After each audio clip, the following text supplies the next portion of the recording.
I grew up in East Los Angeles, not even realizing I was poor. My dad was a high-ranking gang member who ran the streets. Everyone knew who I was, so I thought it was a pretty big deal. And I was protected. And even though my dad spent most of my life in and out of jail, I had an amazing mom who was just fiercely independent. She worked at the local high school as a secretary in the dean's office. So she got to see all the kids that got thrown out of class for whatever reason who were waiting to be disciplined. Man, her office was packed. So see, kids like us, we have a lot of things to deal with outside of school. And sometimes we're just not ready to focus. But that doesn't mean that we can't.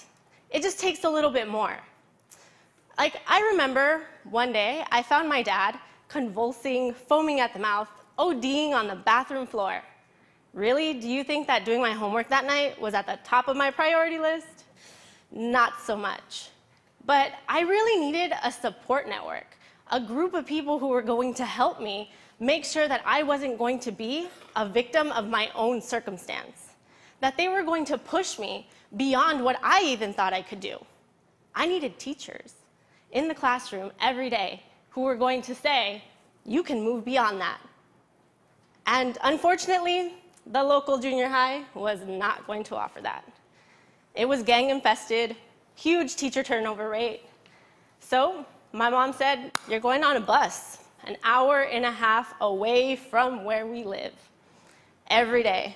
So the next 2 years, that's what I did. I took a school bus to the fancy side of town.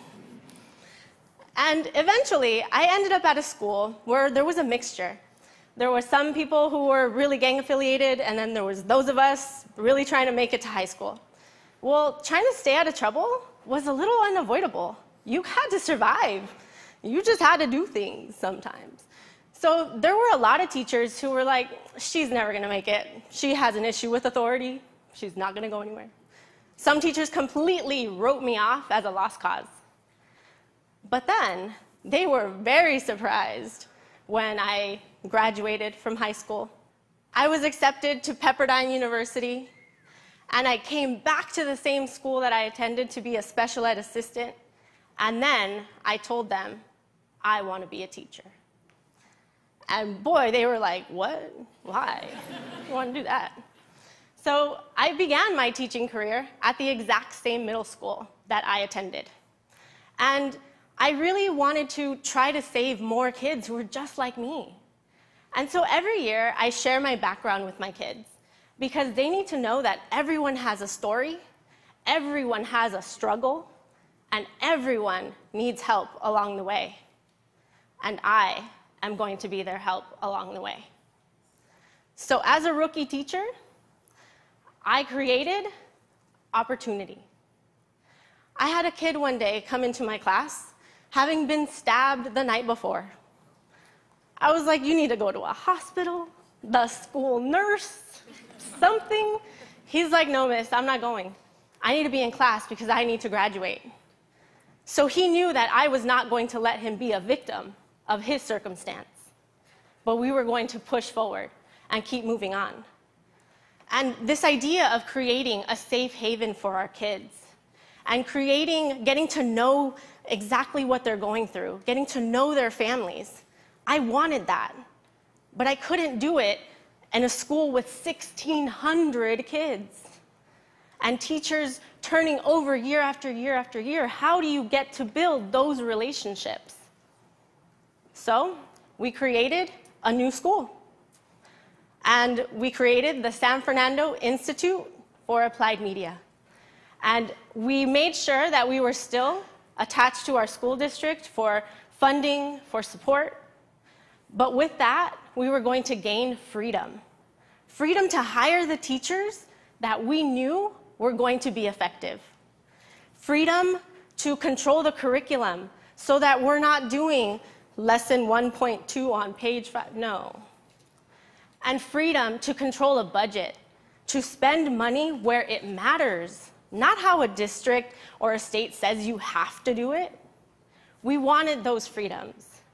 But now, shifting an entire paradigm, it hasn't been an easy journey, nor is it even complete. But we had to do it. Our community deserved a new way of doing things.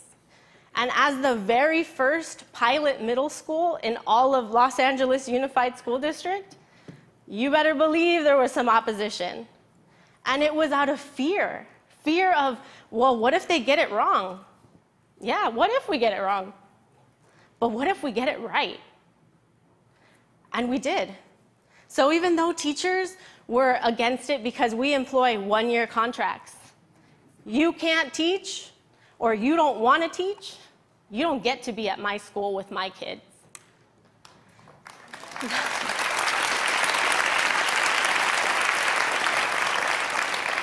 So in our third year, how did we do it? Well, we're making school worth coming to every day. We make our kids feel like they matter to us. We make our curriculum rigorous and relevant to them. And they use all the technology that they're used to. Laptops, computers, tablets, you name it, they have it. Animation, software, movie-making software, they have it all. And because we connect it to what they're doing, for example, they made public service announcements for the Cancer Society. These were played in the local trolley system.